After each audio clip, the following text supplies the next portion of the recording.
That's right, you're supposed to go forth and multiply. Today's video is about dog culture, antinatalism, and the Bible.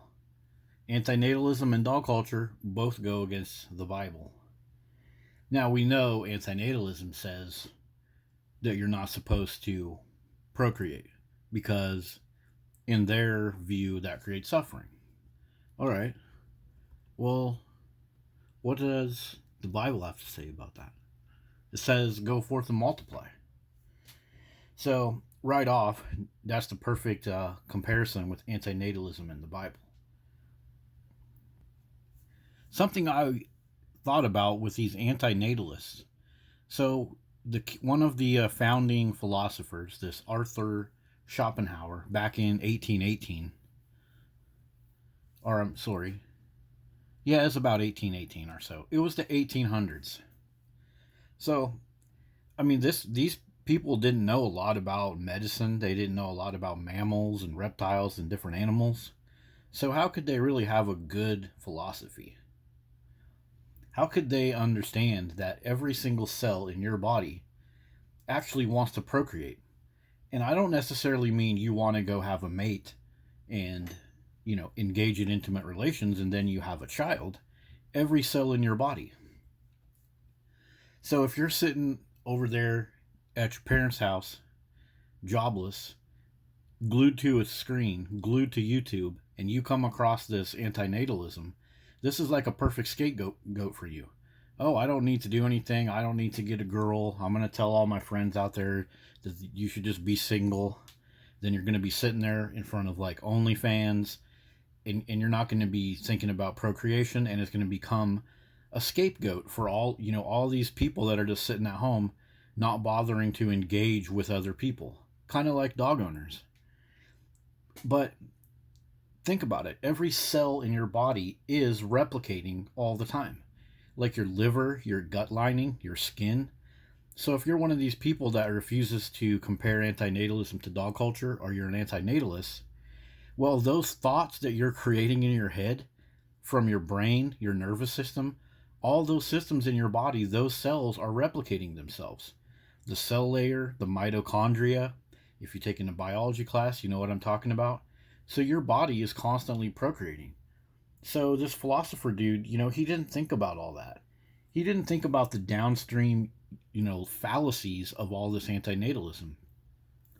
His brain inside of his head, all of those cells had to replicate to build that brain for him to get antinatalism. So really, antinatalists, they go against nature because they're contradicting themselves. As they sit there with every cell in their body replicating itself, procreating, they're trying to top down say, no, procreation's bad. Well, you just procreated a bunch of neurons just to form your little thing about antinatalism. So antinatalists are a contradiction. So let's go back to some of the stuff that the Bible says. So animals. So it does say that the animals, we are supposed to help them be fruitful. So that's what some Christians might say. They might quote this Genesis 8:17. However, I just want to remind everybody about something else when it comes to the animals. Notice dominion. I just keyword search for dominion, Genesis 1:28. We are supposed to have dominion over the animals. Okay? They are not supposed to have dominion over us. However, dog culture allows all of these dogs that are just out of this world, overpopulating the shelters and the streets. Dogs right now have a level of dominion over the humans. For example, Gen Z and millennials, they replace having children with getting dogs. So many studies and interviews are available. If you want to have a look, I'll put some of these in the description. But people are choosing dogs over humans.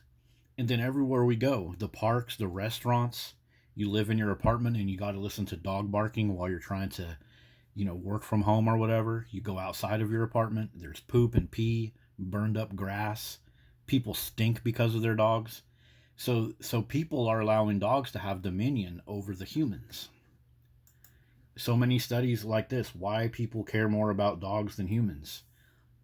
All of this marketing, this pro dog marketing, making humans seem to be bad and supposedly dogs are good. People keep studying this more and more, and looking at all the situation as it's getting worse and worse. Here's a little clip from a Surgeon General's warning about people spending too much time on the screen and how bad it is for our mental health. And one of the big things that we do on the screen is stare at dogs. Little pit bulls dressed up in little foo-foo tutu, la la boo boo, whatever cutesy stuff. And kids stare at this all day, then they go get bitten by dogs. So dogs have dominion over humans. So that goes against the Bible. Antinatalists, they go against the Bible too, because the Bible tells us to procreate. However, that's not what antinatalism says. So have you ever heard of a tag team? Usually this is all about wrestling. It's a team of two or more wrestlers who take turns competing against one of the wrestlers. So antinatalism and dog culture, both of those compete against humanity. Both of those compete against the Bible. Both of those compete against God. They do it in different ways. And they kind of play a little trick, because some people that support looking at dog culture and critiquing dog culture, some of those people are leaning towards antinatalism, and they get very inflamed when you try to make comparisons. So that's why it's a tag team. They got two different sets of ammunition, and it's like we don't know what's up. So much stuff is going on, two different ideologies, but they're both messing with our humanity. Another interesting point about the Bible, it says to let other animals multiply. A lot of dog owners will say, help all of God's creatures, and dogs are God's creatures. No, no, no, no, no. Dogs are a product that's marketed to you like cigarettes. If you go on the internet, dogs are marketed over the top just like cigarettes. Dogs are not, by definition, God's creatures. They are manufactured. Dogs are no more man's creatures than a pickup truck or a weed whacker. They're a product. But the Bible says to let birds multiply and let other creatures multiply. What do dogs do? Dogs kill those. Dogs are used for hunting. Police dogs. Police dogs kill people and other animals. Dogs kill each other in the shelter. Dogs kill each other in people's homes. Dogs kill other people's pets. Dogs kill protected goats and harass other protected animals. So the presence of dogs screws with other creatures. Dogs do not live in a synchronous, holistic type of relationship with the earth.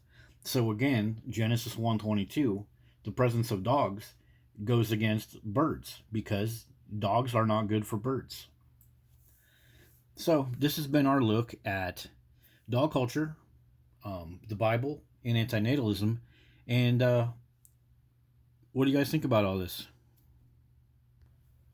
Let me know in the comments, and look forward to see you in the next one. Later.